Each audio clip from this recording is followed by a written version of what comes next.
Introducing Equilife, elevate your wellness journey. Utilizing cutting-edge research to ensure each product is backed by scientific evidence. Equilife vitamins are designed for maximum absorption, allowing you to reap the full benefit. All natural ingredients, transparent quality standards. They believe in transparency. Equilife proudly displays its rigorous quality standards, ensuring what's on the label is precisely what you get in every bottle. Experience the Equilife difference today. Invest in yourself, choose Equilife, and embrace a healthier, more vibrant lifestyle. Elevate your wellness journey with their premium vitamins because you deserve the very best. Click on our show notes for a limited time offer, a free bottle of gluten and dairy support enzyme with orders over $149. Don't miss out. This deal only lasts a short period of time. Your stomach, your body, and your mind thank you.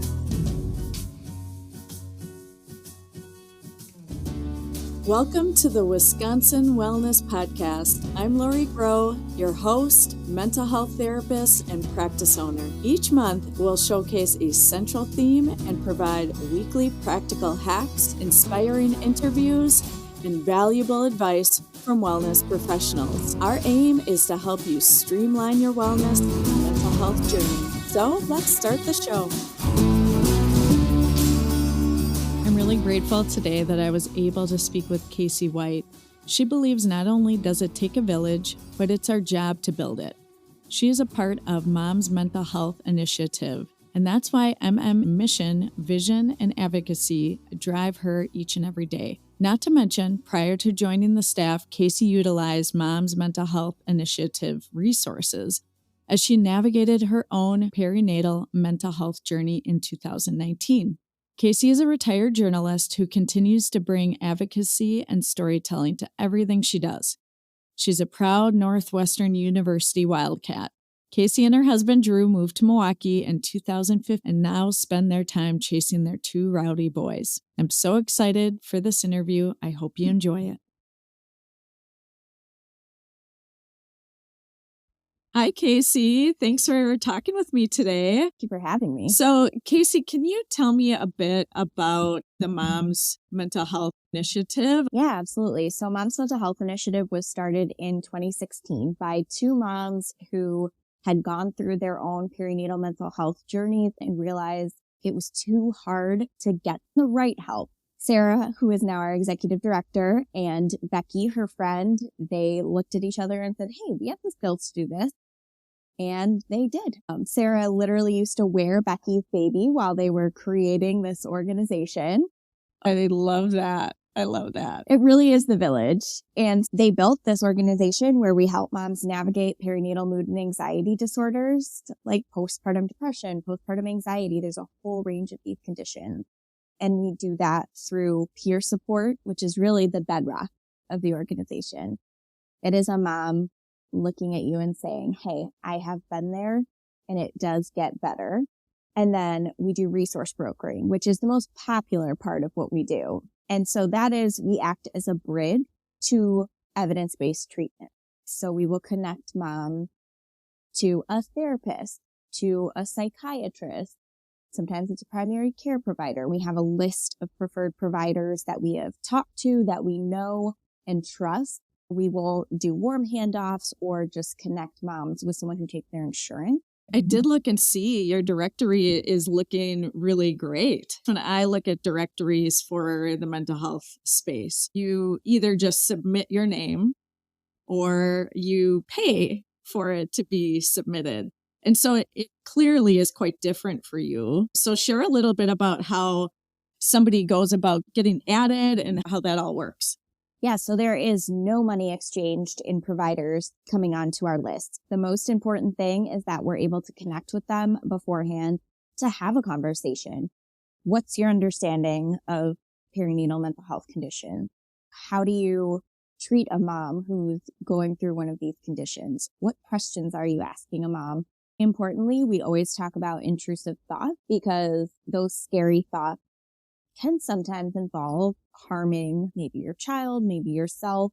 And It's very important that our providers understand that a mom having intrusive thoughts is not going to act on them. Yeah. Can you talk a bit about some of those intrusive thoughts and that difference between the action and the thoughts? Sure. And I am going to put this in absolute layman's terms because I am not a provider myself, but there are intrusive thoughts and then there are true thoughts of harm. Yeah. They are different. Of moms have intrusive thoughts. Those are scary thoughts that pop into your head and they might be harm related and they're called ego dystonic, which is you're aware of them and you don't like them.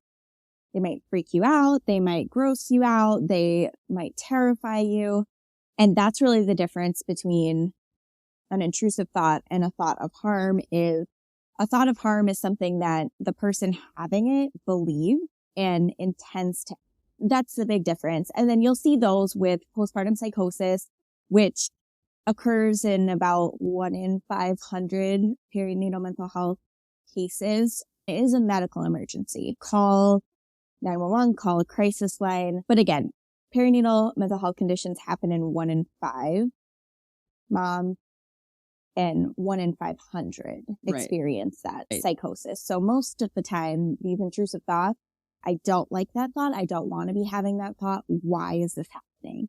And that can be very scary, having some of those thoughts. It could be like flashes of images and just recognizing that those are causing a lot of distress, which is different between going into the intent where somebody starts planning or something of that nature versus everybody has those thoughts. We just don't usually register those intrusive thoughts, but they can be any sort of thoughts that don't align with you as a person. And then when you're a mom, in general, there's additional stress, there's hormone shifts, feel like a different person. So there's all these different things that add to that scary factor. Being a mom of 4, I definitely know those kinds of scary thoughts of what would happen, something happened to them. When I do my internal thoughts, it's okay, there's the joy stealer.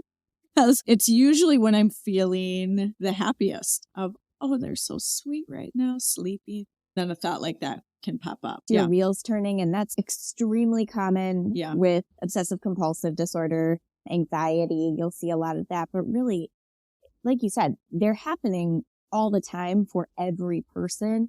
When you're in this vulnerable perinatal period, they can be louder, they can be scarier. You feel that responsibility to your child.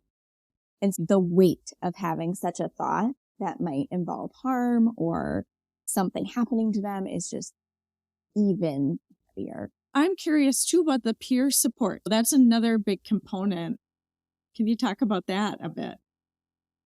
Oh, yes. We love peer support. There is no power like someone saying to you, I get you, right? You are not alone in this. Sarah and Becky knew each other because they had connected about these conditions and they lived in the same community, and having someone who can walk alongside you is so important when you're going through, especially if it's a first pregnancy, you don't know what to expect. So if you can have someone go through that with you, there's just a lot of power in that. So we have a private online peer support group that we run through Facebook. It's called Circle of Hope. You're there with all these moms in the perinatal period who are going through what you are going through. And someone will post, I'm having a really hard day. My baby's sick, or I feel like I can't get out of bed and do this. And then moms chime in and say, hey, totally understandable. It's super scary when your baby's sick. Or I've been there. I've wanted to lay in bed all day. And also I know that you can get up and you can do this. So it's that voice of people who understand you're very different from hearing it from a doctor or sometimes even your partner. Yes, 100%. There is nothing better than that because you do feel that connection, right? That it's not somebody directing you on what you should be doing or somebody that maybe just has a guess of what's happening. Having somebody that has experienced that and saying, I've had those same feelings and you will get through this. And this is how that is that hope. That is that real hope of, okay, things do get better. I'm seeing you and you're not alone, which is one of the most helpful things when somebody is feeling that like a burnt out feeling. It isn't usually necessarily combined with motherhood issues as far as the mental health piece. It always seems that's a work issue with burnout, but you can very much feel burnt out as a mother, not sleeping, trying to take care of a new baby, not feeling maybe some support by the people around you. All of that stuff leads to burnout in the workplace. It would lead it to at home as well. Absolutely. Yeah. There are so many needs that have to be addressed in this perinatal period. If you're pregnant, there's so much stress on your body. If you have a new baby, they need you constantly. There's this feeling of, I have this human who has zero life skills and I am in charge here somehow. Yeah. And so that's a lot of pressure, and you need to know that you're going to get through it. Yeah. And you need to hear that from someone who has gotten through it. Nobody's really meant to do this alone. And that's the latest maternal mortality review in Wisconsin found that social isolation was the most significant factor in maternal mortality here in Wisconsin. Yeah. When you break it all down, social isolation is killing mom. There's more and more ways to connect online, and people can find those experiences just as important as going to a neighbor's house. And your neighbor isn't necessarily be going through the same thing. Exactly. Is there any people that wouldn't be a good fit for that? We really try to keep it a close group because we moderate it very carefully. Birthing people from pregnancy through about 2 years postpartum. We keep it to southeastern Wisconsin and the Dane County, Madison area. You can't search it and just add yourself. You have to reach out to us to be added. If you're a perinatal person struggling with mental health conditions, we are here for you. Yeah. And we've actually expanded our peer support offerings this year. We're doing more in-person peer support. Our organization might help get moms into a group, or we've applied for funding to help get a group up and running and provide scholarships for moms. We want to make it as easy as possible for a mom to get in a room with her peers to talk about these things with someone who's going to understand it, because we know that is so impactful and it helps mom stick with their treatment plan. So whether that's medication or therapy, having someone to get you from point A to point B can really help. We're trying to build more peer support into our community and provide that village. I love that. So if a mom is doing that in person or having that peer support, they're more likely to do all of the other treatments. Is that what you were saying? That is what the research showed. That's incredible. So the goal right now is to have more of those available. Is there a shortage right now? Because it does seem like there's not a ton being offered. I know our therapist, Claire Wetter, is doing one and she works with moms. But tell me a bit about, are there things right now that you know of? Are there support groups that are showing up right now? Oh, yes. Postpartum Support International is another organization. They do perinatal mental health work on more of a global scale. They have virtual support groups. So that's always a great go-to for someone who needs something immediately. We have helped out with some OCD support groups, which, going back to those intrusive thoughts that we talked about, you don't want to just go to a normal OCD group and talk about thoughts of harming your child. People are just going to get that. We feel strongly about having perinatal specific OCD group where people can talk through these scary thoughts. Yeah. Sitting with others and knowing that you're not the only one is really helpful. So we actually have 2 of those groups that we've helped with. NAMI, Southeast Wisconsin, has the Resilient Parent that actually just started yesterday, and they have a few more sessions coming up. We have a group in the works for 2024, which we're really excited about because that will be more perinatal mental health, a general group. So any condition, you can come in and talk to other moms and just know that the struggle is not yours alone. Right. And is that going to be offered through the Mom's Mental Health Initiative? Yeah, we don't facilitate the groups because none of us are clinicians. Okay. Offered through us, but facilitated by someone else. Yes, you're that touch point that gatekeeper that can help through some of those things, because that in general can be really hard to figure out which provider, which group. How do I know this is going to be a good group to attend? How can I trust the facilitator? And although nobody can predict every single thing, but it is really nice to have this additional person looking out for them. That's what we're here for. We want to break down barriers, calm as much anxiety, and answer as many questions and be that hand to hold when you're going through a perinatal mental health condition.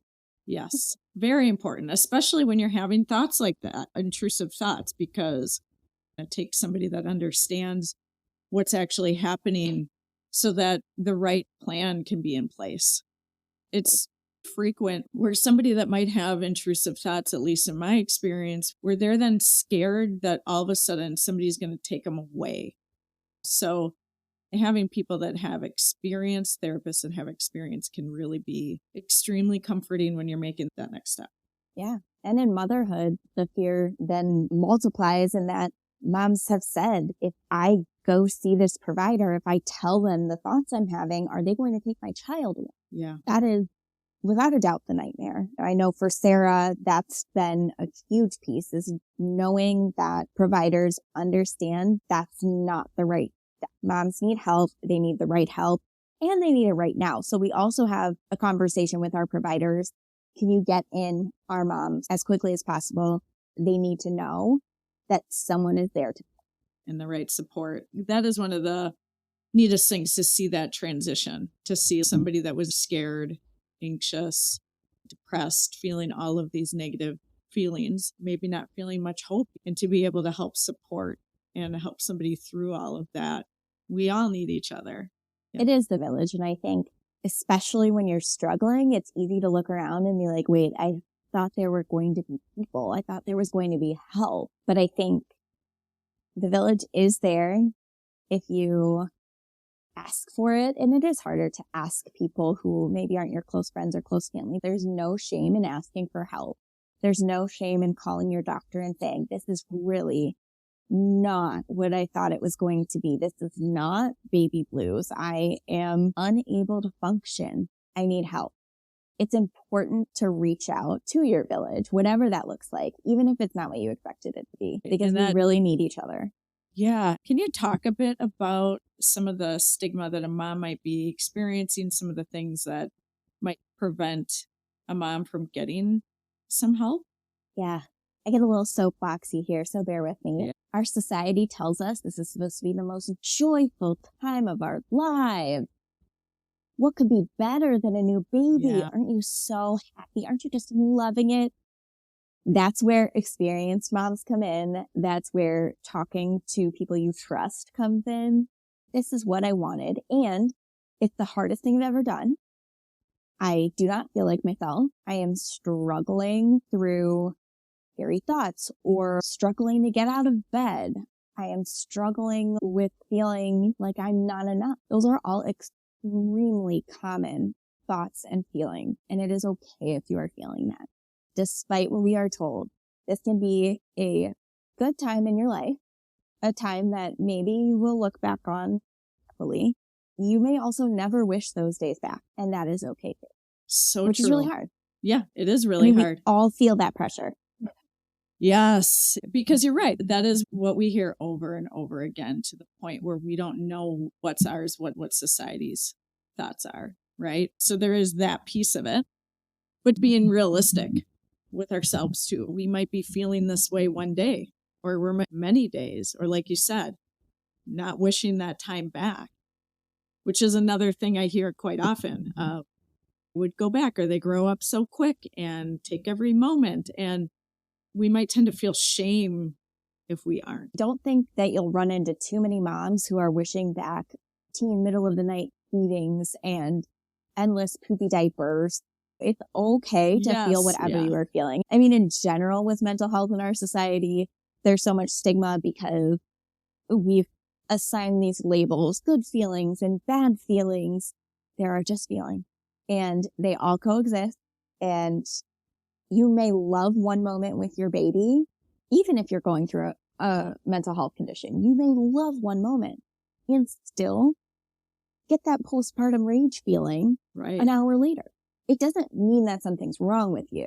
Yeah. And it doesn't mean that you're breaking some societal norm or that you're doing something wrong. You're going through this experience that is mental and physical and all consuming. And there are a lot of big feelings that are going to come with that. Yeah. But that idea too of holding two different feelings at the same time, right? Like you can be in this moment enjoying the smell and touch of a little baby, but you can also be like, I'm so tired, I can't even see straight. Or like you said, my mood is through the roof. I feel so angry or I feel so anxious. You can have all of those different things. But I like that idea too of that it's not wrong. It just is. It's just what's happening.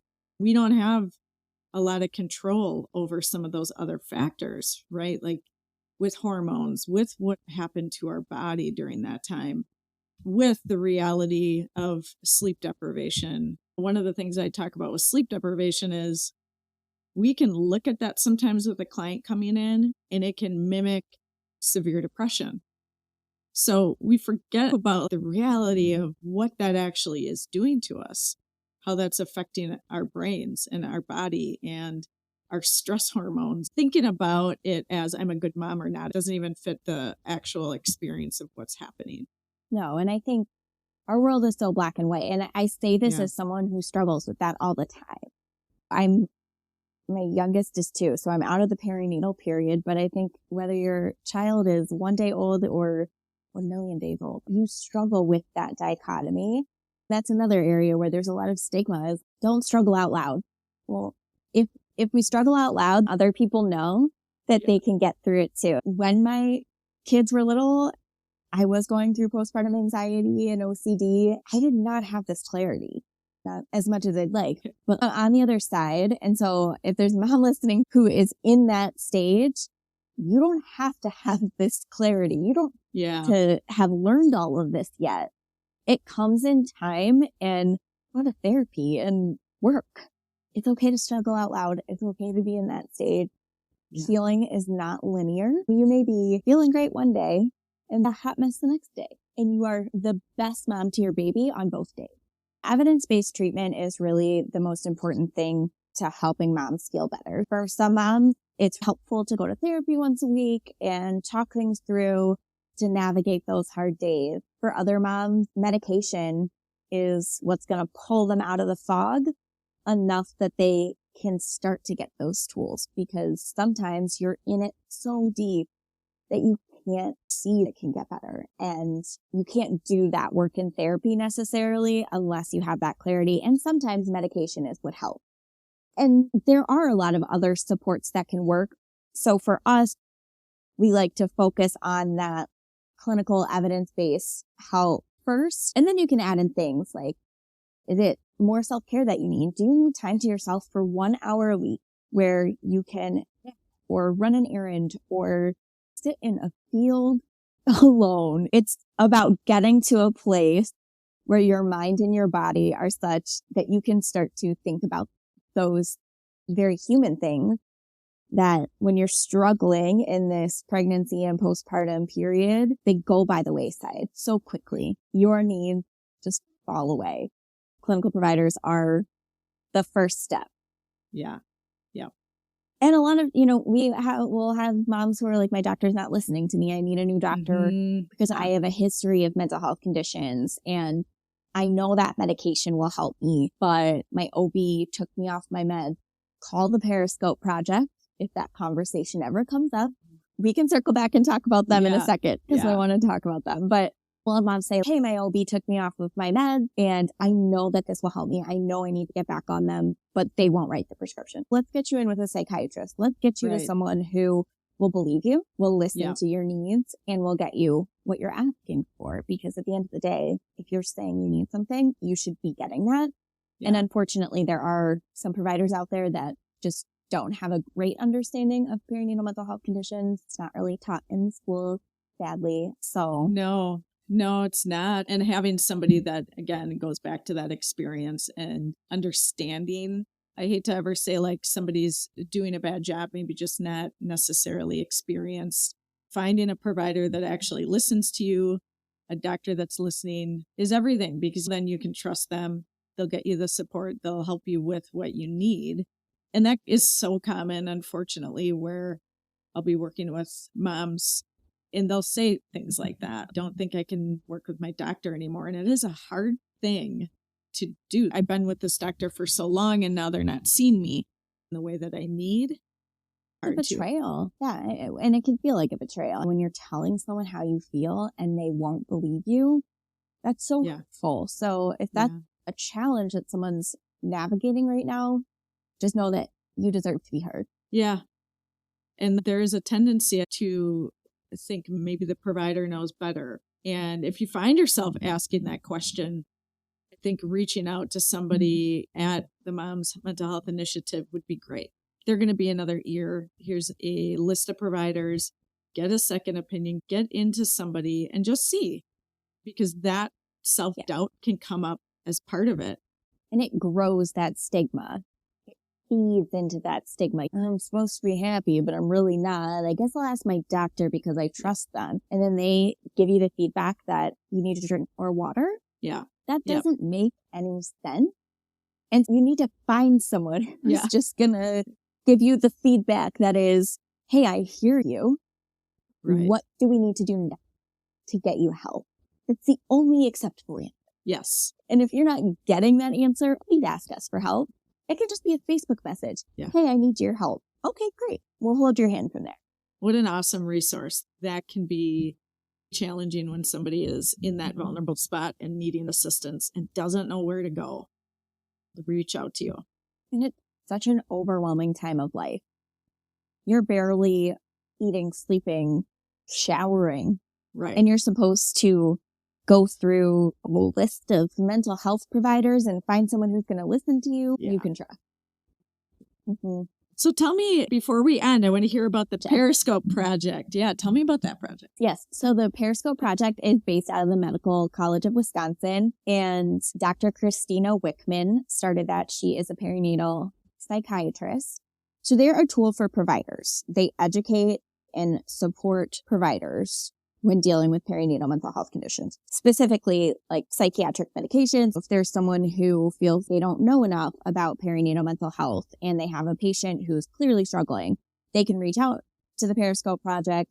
They can talk to them about the situation and get pretty immediate feedback. They have perinatal psychiatrists available to call back within 30 minutes. Wow. Whether you're a provider or a patient, so you have to be a provider to call them. But we will tell mom, if you don't feel like your doctor is talking you through, say, a medication decision in a way that makes sense with your understanding of your mental health, with the plans you want to move forward with, you can be like, hey, let's call the Periscope project and consult with them. Because an OB is not a perinatal psychiatrist. A primary care doc is not a perinatal psychiatrist. When we're talking about questions of what's safe during pregnancy, what's safe with breastfeeding, the Periscope project is a wonderful resource that is available to providers and something that a mom can say, hey, why don't we just double check this with the Periscope project? A provider can call and say, this is what I'm thinking. Yeah, I think that's an amazing resource. So they help with, is it just medical providers? Is it meant to, like, for therapists as well? As it seems more focused in on doctors or all healthcare providers. Oh, that's really cool. Cool. And they have a whole toolkit on their website for providers education, and it talks through the process of reaching out to them for a consultation. They have webinars on there. There's a provider out there who's, I want to help this group of people. Get yourself educated. And then we can help get moms into your office, if the group that you're wanting to work with. Educate yourself on perinatal mental health through Postpartum Support International. They have a certification, the PMHC, Perinatal Mental Health Certified Provider. We love to see that because it means that you sought out training. Right. And not all of our providers have that, but it's there. Yeah, it gives that extra additional peace of mind, really, that provider is doing everything that they can to get more and more information. And That is something definitely to look for. But you're right, like other people might be doing a different type of education as well, like a lunch and learn or continuing education. You might not find on somebody's website. Asking that provider, what is your background? What education do you have? Those things can be really useful. And again, using your site as that bridge of, okay, I know that they've done some of this legwork for me, feel more comfortable. I don't have to look at a list of 100 people. Maybe there's a list of 4 or 5 that would be in the area. And it looks like there's some people that do the online version or therapy and online work as well as in person, right? That has both on your site? Yeah. Yes, and we track all of that. You mentioned providers learning through a webinar or presentation. We do that stuff. So we do presentations from the mom's perspective. Here are some of the things that you're going to see or hear if a mom is going through this, because she's not going to come in and say, I have postpartum anxiety. She's going to come in and say, I sit there and I watch my baby sleep. Okay. We'll help the providers start to recognize some of those more conversational cues that something else might be going on and walk through the path of what's the best screening tool. What's the best way to suggest a mom get XYZ help? How do I refer a mom on to Circle of Hope? We can talk through all of that in our presentation. Yeah, I like that idea too of how are moms actually talking and help the providers as well to say, okay, they're probably not saying I have postpartum depression. They might say that, but what are the other things that they might say that would indicate that maybe something like that's happening? I think is extremely powerful, very useful. And I was going to ask you, I'm a big reader. I read and listen to audiobooks. Are there certain resources that maybe a mom that's listening might find useful? Are there ones you particularly like? Personally, I really like Good Moms Have Scary Thoughts. It's so good. It's by Karen Kleiman, who is the perinatal mental health person. Her organization, the Postpartum Stress Center. Love it. It's really easy to digest when you're struggling. Correct. I love that, having those reminders in the room when we might not be feeling so aware of ourselves, that we matter. Yeah. And how we feel matters, definitely matters to the family, definitely matters in the world. So getting that additional help when you need it is so important. So thank you so much. And if somebody is looking to connect, how do they go about doing that? Our website is great, momsmentalhealthmke.org. Our social media, Instagram, Moms Mental Health MKE, Moms Mental Health Initiative on LinkedIn and Facebook. Reach out if you need help or support. We're here. All right. Have a great day. You too. Thank you so much. All right. Bye. Bye. Thank you for joining us today on the Wisconsin Wellness Podcast. Remember, your well-being is a priority, and we're here to help support you every step of the way. If you've enjoyed today's episode, don't forget to rate, review, and subscribe to our podcast for more inspiring content on health and wellness. You can also join our Facebook group to connect with Wisconsin wellness providers by clicking the link in our show notes. Take care of yourself and remember that your well-being is a journey, not a destination. We look forward to you joining us again next time on the Wisconsin Wellness Podcast. Until then, stay well and stay inspired.